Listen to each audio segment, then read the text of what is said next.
poles. Let me tell you, they're expensive to buy. What if I told you you can make your own for a fraction of the price, and they're pretty awesome. So, you might be thinking to yourself, why do I need a moss pole? And you don't necessarily need a moss pole, but it might be nice to have. Why? Because some plants, like this golden pothos for example, loves to climb. And if you don't give it the support to climb, the leaves can get smaller. If I put it on a pole, it'll grow taller and it'll grow bigger, nicer leaves.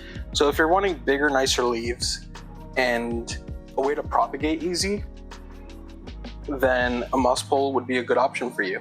Look on Amazon, I think the prices range about $15 to $20 for like a singular or maybe a 2-pack of moss poles. But if you decide to make them on your own, I believe $34. It might sound a lot up front, but what if I told you that you can make a lot more than 2 moss poles and you really don't need much? And it's kind of crazy to me that you don't need that much to build a moss pole. So what do you need? So first off, you need sphagnum moss. So important. Next, coated chicken wire. So this one I got on Amazon. What else do I need to make a moss pole? Well, this thing sucks. I bought it at the dollar store, but it works. So, twist ties, I guess they're called. This one looks like crap, but it works. It doesn't have to look amazing to do its job. Another piece of equipment that we should have is cable ties. I love cable ties to secure my moss pole. I also have wire cutters. Scissors should work just fine too. I just prefer wire cutters because it's just what I'm used to. Need some pot, some soil, that's about it. My golden pothos is very deserving of a potting because I got it a while ago and it's been due for one. One of them are rotting. This one is not. And as you can see, it has some roots ready to plant. And this thing is massive, by the way. I didn't pay anything for them. All I did was I went to the person that was conducting the estate sale and I said, hey, can I get a cutting of that golden pothos outside? And he was a little, I guess, flabbergasted about it, but he said, well, I don't think the owners would mind, which is kind of funny to me because the owners are dead since it was an estate sale. So next, I grabbed my wire cutters. So I use the wire cutters and I cut one of these lines. My plan is to continue cutting straight down this line.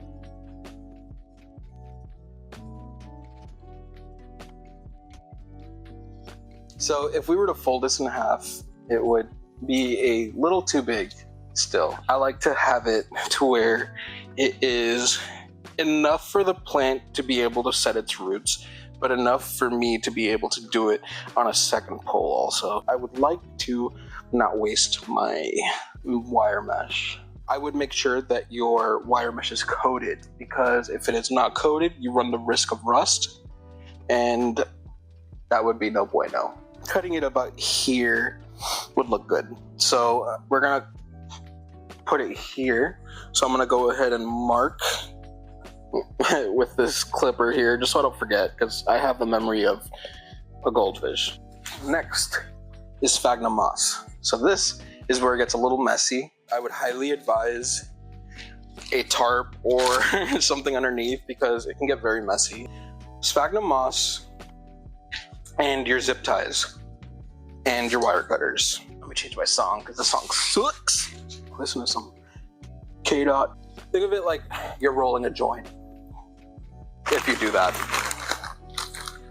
you want to pack it nice and tight, but you want to give it enough room to breathe. I don't know if you do that with the pout.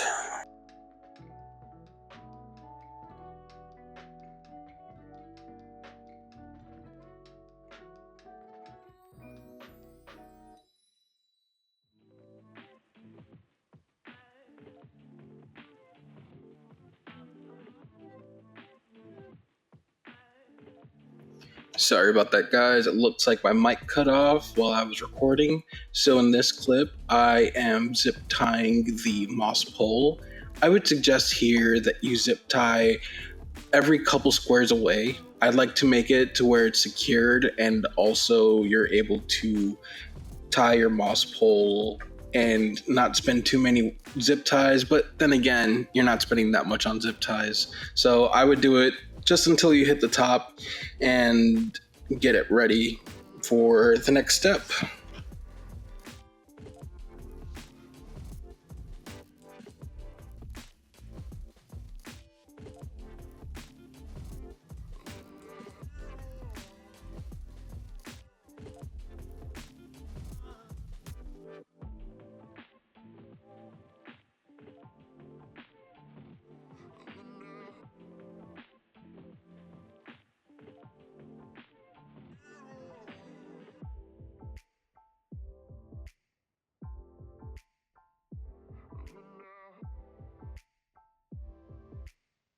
We made a moss pole, almost.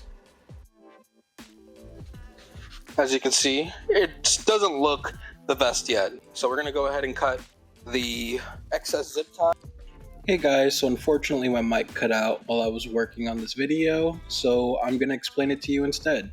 So what I'm doing in this part is I'm adding my substrate or my potting mix to the bottom of the moss pole. The reason why I'm doing this is because it helps maintain the structure of the moss pole and it won't lean over as much whenever you have it standing up. It also helps with the drainage when it comes to the moss pole. I would highly suggest you do this, and as you see at this part, I am showing you the front of the pothos and the back of the pothos. The front is the one where the leaves are facing and the back will be where the roots are coming out of. I am going to put this moss pole and pothos against each other because I want to make sure that the pothos, which is facing forward, and its arrow roots or its roots will reach the back of the plant. So I'm going to have it against it. I'm going to go ahead and twist tie it. So never, and I mean not never, I wouldn't suggest it.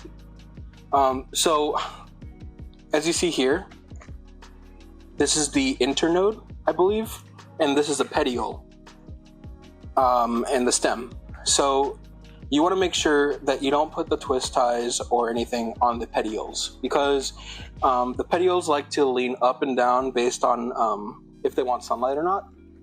So you want to give them enough room to be able to do that. So what I'm going to do here is twist tie this area right here because this is stem or internode, I believe it's called.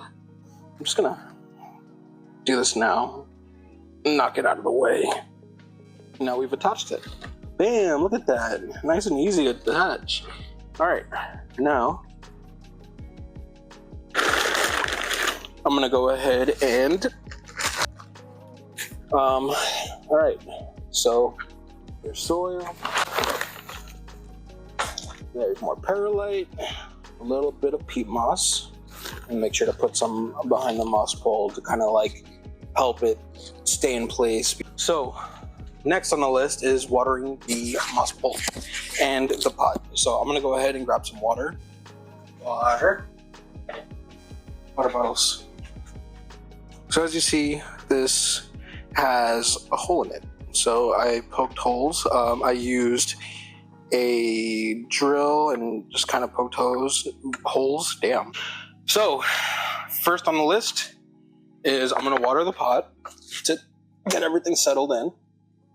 I have this beautiful pink pot or watering can that I got from a clearance store that was selling it for $1, I believe. So when it comes to watering your plant, I want to make sure that I water it very deeply because it is the first time it'll be watered. And you want to get it to the point where you'll have water dripping from the bottom. That means it'll be watered all the way through, which it's not yet.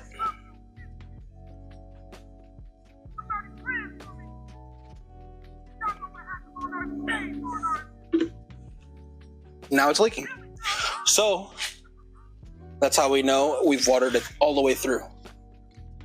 There is my water bottle. And now what my water bottle is doing is it is making sure that there is enough moisture coming down throughout the moss pole. And while it doesn't necessarily matter for this part to necessarily be wet right now, I like to do it just because why not, right? Now the crappy thing about moss poles, especially when you first start out, is that it takes a while for it to stay moist. But if you're on top of it, and at least at first, you make sure that it's being wet every couple days. Nice and easy to keep wet once it's wet.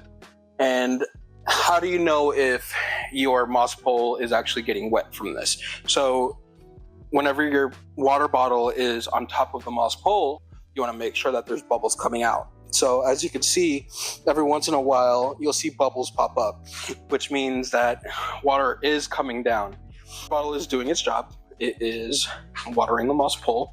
And during that time, you can decide whether or not you want to work on another plant or just take a break. As you can see, it is nice and wet throughout. And there's my pothos. Say hello. They're beautiful. They're massive. And I'm gonna go ahead and set this aside because it's done its job. We made a moss pole, fellas. And it wasn't even that bad.